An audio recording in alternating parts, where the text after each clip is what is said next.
Et en fait, il nous faut replacer véritablement cette essence en nous-mêmes, par nous-mêmes. Et c'est en ayant je ne vais pas dire le courage, mais l'habitude en fait de regarder en nous-mêmes et de se dire que ce qui rayonne, ce qui est là, ce qui fait que je pense, que j'imagine, etc., cette lumière qui permet toute cette dynamique, c'est une essence et c'est une lumière qui est vivante en fait en nous. Et cette lumière qui est vivante en nous, elle a un rayonnement en fait, elle a un rayonnement que nous pouvons suivre. Et en suivant ce rayonnement, on va se rendre compte que petit à petit, derrière tout ça, il y a un sourire, il y a une bienveillance, il y a quelque chose qui ne juge pas, il y a quelque chose qui ne punit pas, mais qui vraiment ne punit pas. Et il ne faut pas croire que tout ce que nous faisons et tout ce que nous générons, même d'incompréhension ou d'actes, va être quelque chose qui va nous revenir sur le bec. Pour ma part, dans mon expérience, ce n'est pas du tout vrai. Il ne faut pas croire, en fait... Moi, je dis, il ne faut pas croire que parce que des personnes ont tué machin, ont fait ceci ou machin, que là, ça va être leur karma, de trucs. Non, non, non, non. Tout ça, c'est d'un tel dosage d'intelligence, c'est d'une telle précision je ne vais pas dire de miséricorde, mais de compréhension, de bonté, que en fait, nos propres espaces, nos propres actions sont dosées pour que l'on puisse vivre exactement et que nous expérimentions exactement ce que nous avons besoin d'expérimenter. Et ce n'est pas un coup de bec dans lequel je donne une pelle et je m'en prends une autre, je pète une dent, on m'en casse deux, etc. Pas du tout. Chaque personne est prise différemment par le divin. Chaque personne est cueillie et accueillie d'une manière différente. Des personnes auront besoin de vivre certaines expériences et d'être accueillies, en fait. C'est pour ça, souvent, on voit dans les religions, dans certaines spiritualités, que si la personne, véritablement, et on le retrouve au niveau du chemin du Christ, quand une personne, vous savez, on prend l'histoire du péché, etc., et qu'une personne, quand elle se... Comment on dit quand elle se repent, tous ses péchés sont annulés, etc., etc. Et voilà, c'est une vision très judéo-chrétienne des choses. Mais dans la symbolique et la mécanique, si vous voulez, nous n'avons pas besoin de vivre certains retours, nous n'avons pas besoin de vivre certaines pressions difficiles, si derrière ça, nous avons compris la leçon, si l'expérience a été intégrée et elle a été digérée et comprise. Notre corps causal, le corps des mémoires, c'est un corps divin, c'est le premier corps divin, c'est un corps d'intelligence divine. Donc à partir de là, je veux dire, si on s'attelle en fait à une vraie réflexion intérieure, si on s'attelle et on a vraiment dans la sincérité de vouloir vraiment grandir, comprendre et se relier à quelque chose de plus grand, y a quelque chose c'est un peu comme des cartes où le divin il va regarder avec toutes ces cartes et il va dire mais tout ça, il n'en a pas besoin. Toutes ces cartes-là, tout ce truc, il n'y en a pas besoin, ça a été compris.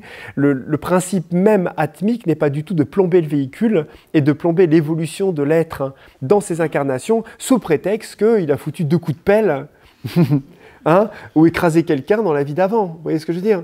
Donc en fait, les choses sont très très bien faites. Et c'est pas parce que quelqu'un a gagné au loto qu'il a été pauvre dans la vie d'avant, ou que ceci, cela, ou quelqu'un est pauvre parce qu'il a été riche dans la vie d'avant, il a mal utilisé son argent. On a une vision très duelle en fait des choses. Mais le fonctionnement, pour ma part, dans mon expérience, ne fonctionne pas du tout comme ça. C'est bien plus intelligent, c'est bien plus fin, c'est bien plus vaste en fait dans la compréhension. Ce qui fait qu'en fait c'est tout le temps flexible, c'est adaptable, c'est tout le temps... à chaque instant repensé, réimaginé, et tout le temps vu avec une vision d'amour et de cœur, avec intelligence, avec compréhension. Et le divin va faire en sorte de toujours choisir les espaces, les synchronicités qui vont nous faire grandir, et pas celles qui vont nous plomber de manière à ce qu'on finisse par être soumis avec le dos cassé, comme ça, à se mettre à genoux et à se fouetter. C'est pas du tout... Non, non, mais... Vous voyez ce que je veux dire? C'est pas du tout... Voilà, ça c'est autre chose. Là, il y a d'autres forces qui se sont mises. Et là, on est plus dans des principes assouriques.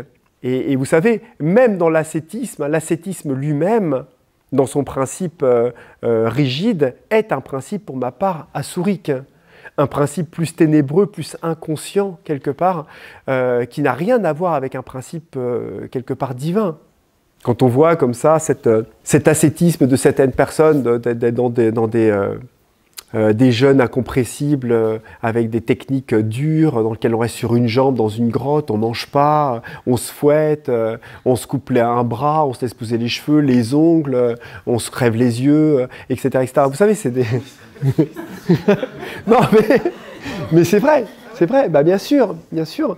Il y a des techniques, il y a eu dans le monde entier, il y a eu des techniques traditionnelles dans lesquelles, regardez, si on regarde dans l'ancienne Égypte, il y avait des prêtres des prêtres et des initiations où ils étaient tous aveugles. Et quand ils étaient accueillis comme ça pour développer et pour pouvoir guider, pour développer leur troisième œil, développer leur capacité et leur clarté, être reconnus par le peuple comme ayant cette possibilité-là, leur initiation au tout début, une fois qu'ils étaient accueillis au temple, c'était avec un fer rouge de crever les yeux et ils commençaient leur initiation et leur chemin spirituel comme ça.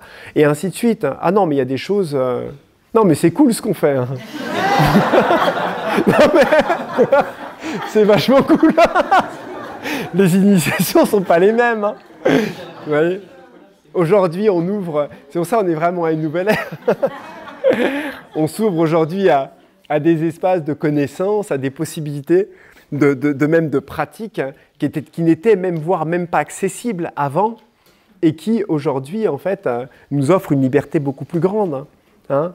Mais on va dire, voilà, si je vous cite certaines traditions, waouh, c'était quand même dur, quoi. C'était quand même pas simple. Hein.